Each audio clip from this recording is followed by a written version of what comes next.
في يوم 11 مارس سنة 1965 وفاة سلطانة الطرب منيرة المهدية. احنا بنكمل مع بعض، ما خلصناش، بنكمل حكاية سلطنة الطرب منيرة المهدية اللي توفت في يوم 11 مارس سنة 1965.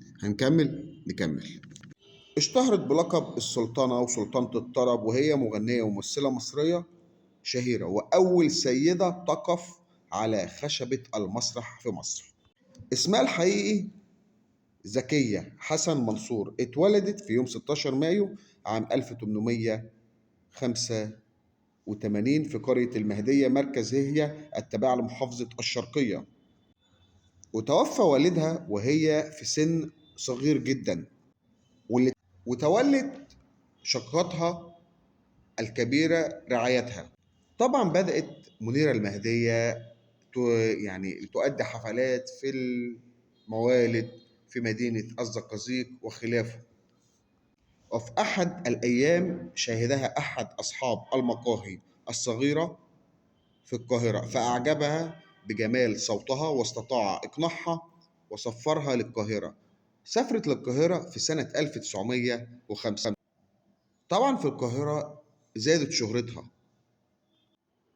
وسيطرتها على الغنى والفن خلال هذه التوقيت.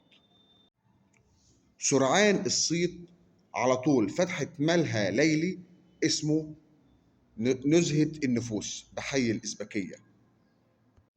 وتحول هذا الملهى الليلي فيما بعد إلى ملتقى سياسة وصحفيين وكبار الرجال المفكرين. وطبعا إن منيرة المهدية كانت تمتلك شخصية قوية وقيادية جدا.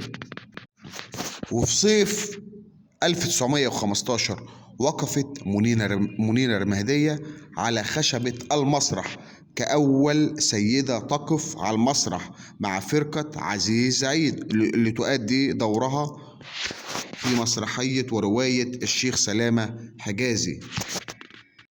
وأصبحت في تلك التاريخ هي أول سيدة مصرية وأول فنانة مصرية تقف على خشبة المسرح. وأصبحت فرقة عزيز عيد من أفضل الفرق الموجودة في هذه الفترة، وتنافس فرقة سلامة حجازي، وأطلق عليها الصحفيين فرقة الهوى الحر على مسرح منيرة المهدية. ومنيرة المهدية كانت بتكتب القفشات الخاصة للممثلين الأوائل، بالرغم من أنها كانت تقوم بدور الرجل، ثم انفصلت عن فرقة عزيز عيد وكونت فرقة خاصة. وانفصلت طبعا عن فرقة عزيز عيد وكانت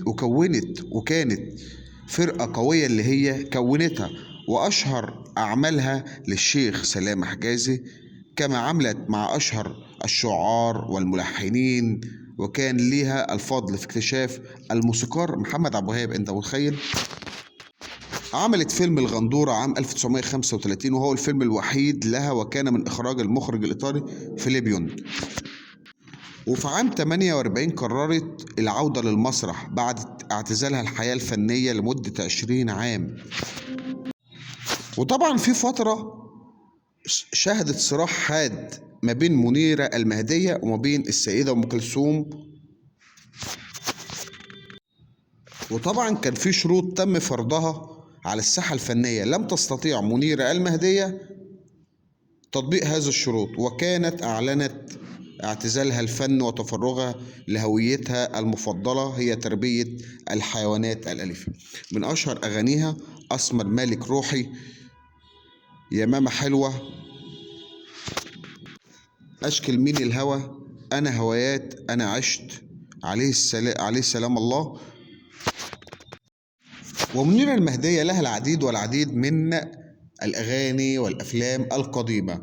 وتوفت منيرة المهدية في يوم 11 مارس سنة 1965 عن عمر يناهز 80 عام.